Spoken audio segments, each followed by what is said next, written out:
For folks who aren't familiar, Paul, just give us a thumbnail of what FieldComm Group is. No problem whatsoever. So FieldComm Group, we're a member organization. We're a nonprofit member organization. So we don't sell any products to end users. Our members are all companies in the process automation space. They make instruments, they make systems, they make handhelds, they make those types of products.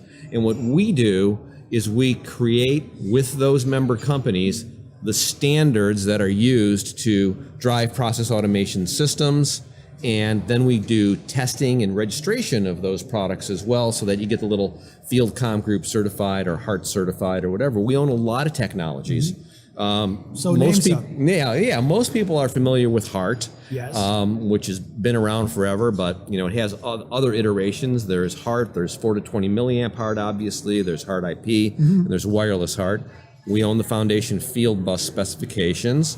We own the FDI technology specification, Field Device Integration specification. We'll talk a lot about that today, hopefully. And within FDI, there are other technologies that also fall into play, like PADIM, which is an OPC UA-focused process automation device information model that we own with about 8 other companies.